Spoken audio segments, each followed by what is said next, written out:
இயேசுவில் எனதருமை சகோதர சகோதரிகளே, இந்த 19ஆம் அதிகாரமானது நம்முடைய வாழ்க்கை பாடமாகவே இருக்கிறது. ஆண்டவர் இயேசு சொன்ன சில வாக்கு தத்துவங்கள் எல்லாம் இங்கு இருக்கிறது நான் பார்க்கிறோம்.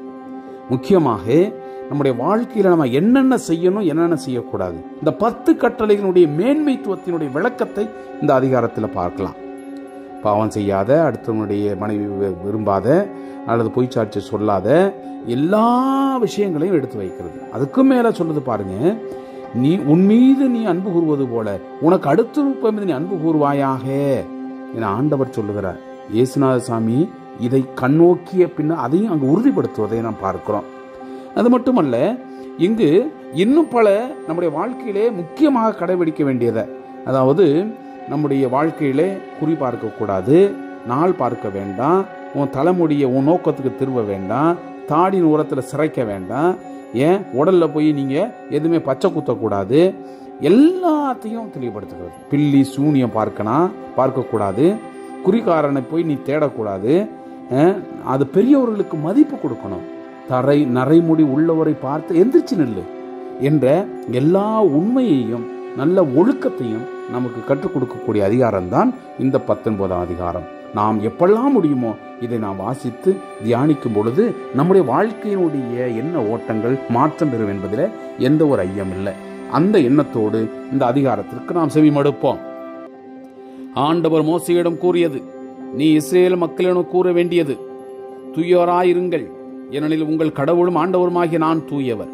நீங்கள் ஒவ்வொருவரும் உங்கள் தாய் தந்தைக்கு அஞ்சுங்கள், என் ஓய்வு நாளை கடைபிடியுங்கள், நானே உங்கள் கடவுளாகிய ஆண்டவர். சிலைகள் பக்கம் திரும்ப வேண்டாம், உங்களுக்கென தெய்வ படிமங்களை வார்த்து கொள்ள வேண்டாம், நானே உங்கள் கடவுளாகிய ஆண்டவர். ஆண்டவருக்கு நல்லுறவு பழி செலுத்தினால் அதை மனமோந்து செய்யுங்கள். நீங்கள் பழி செலுத்தும் நாளென்றும் மறுநாளும் உண்டு 3ஆம் நாள் எஞ்சியதை சுட்டெறியுங்கள். 3ஆம் நாளில் எஞ்சியதை உண்டால் அது திகட்டும், விருப்பமாயிராது. அவ்வாறு உண்போர்த்தம் பழியை தாமே சுமப்பார், ஏனெனில் அவர்கள் ஆண்டவரின் பார்வையில் தூய்மையானதை இழிவுக்குள்ளாக்கினர்.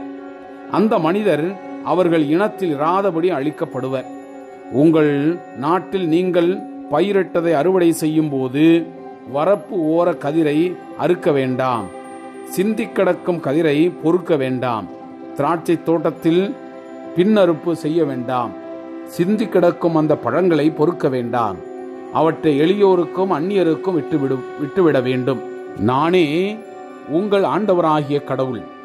களவு செய்யாமலும் பொய் சொல்லாமலும் ஒருவரை ஒருவர் வஞ்சியாமலும் என் பெயரால் பொய்யானையிட்டு உங்கள் கடவுளின் பெயருக்கு இழுக்கு ஏற்படுத்தாமலும் இருங்கள். நான் ஆண்டவர். அடுத்திருப்பவரை ஒடுக்கவோ அவருக்குரியதை கொள்ளையிடவோ வேண்டாம். வேலையாளினுடைய கூலி விடியும் வரை உன்னிடம் இருத்தலாகாது. இல்லாதோரை சபிக்காதே, பார்வையற்றோரை இடர செய்யாதே, உன் கடவுளுக்கு அஞ்சி நட, நான் ஆண்டவர். தீர்ப்பிடுகையில் அநீதி இழைக்காதே, சிறியோர் பெரியோர் என முகம் பார்க்காதே, உனக்கு அடுத்து வாழ்வோருக்கு நேர்மையுடன் நீதி வழங்கு.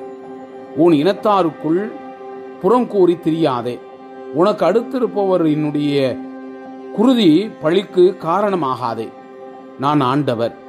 உன் சகோதரரை உன் உள்ளத்தில் பகைக்காதே, உனக்கு அடுத்திருப்பவர் பாவம் செய்யாதபடி அவரை கடிந்து கொள். பழிக்கு பழி என உன் இனத்தார் மேல் காழ்ப்புணர்வு கொள்ளாதே. உன் மீது நீ அன்பு கொள்வது போல் உனக்கு அடுத்திருப்பவர் மீது அன்பு கூறுவாயாக, நான் ஆண்டவர். என் கட்டளைகளை கடைபிடி. உன் கால்நடைகளை வேறு வகை விலங்குகளோடு புளிய விடாதே. உன் வயலில் இருவகை தானியங்களை ஒரே நேரத்தில் விதைக்காதே. இருவகை நூலுள்ள உடையை அணியாதே. ஒருவனுக்கு மன ஒப்பந்தமான ஆனால் பிணை கொடுத்து விடுவிக்கப்படாத அடிமை பெண்ணோடு வேறொருவன் உடலுறவு கொண்டால் அவர்கள் தண்டிக்கப்பட வேண்டும், கொல்லப்பட வேண்டும். அவள் தன்னுரிமை பெற்றவள் அல்ல. அவன் தன் குற்றப்பழி நீங்கும் பழியாக ஆட்டுக்கடாய் ஒன்றை ஆண்டவருக்கு சந்திப்பு கூடார வாயிலுக்குள் கொண்டு வர வேண்டும். அதனால் அவன் செய்த குற்றத்திற்காக ஆண்டவர் திருமுன் குரு கரை நீக்கம் செய்வார். அப்போது அவள் செய்த அந்த பாவம் மன்னிக்கப்படும். நீங்கள் இந்நாட்டில் எவ்வித கனிமரங்களை நட்டாலும் அவற்றின் கனி துண்டிக்கப்பட வேண்டாம். அதாவது 3 ஆண்டு உண்ணப்படாமல் விளக்கப்பட்டிருக்கும். 4ஆம் ஆண்டு அவற்றின் கனி முழுவதும் ஆண்டவருக்கு படைக்கப்பட்டு தூய்மையாக்கும். 5ஆம் ஆண்டின் அவற்றின் கனியை உண்ணலாம். அது முதல் அவை உங்களுக்கு பலன் அளித்து வரும். நான் உங்கள் கடவுளாகிய ஆண்டவர். எந்த இறைச்சியையும் குருதியோடு உண்ண வேண்டாம். குறி பார்க்க வேண்டாம்.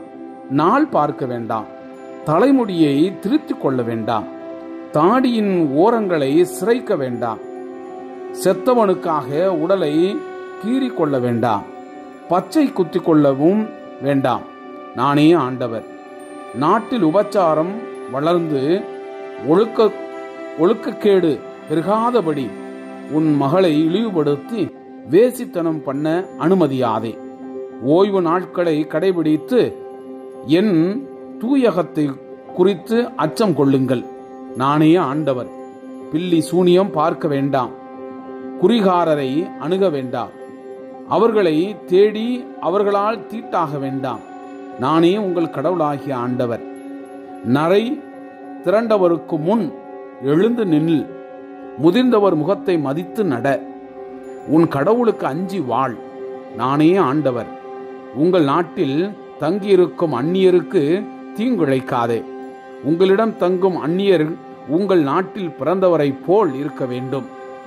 உங்கள் மீது நீங்கள் அன்பு கூறுவது போல் அவர் மீதும் அன்பு கூறுங்கள்.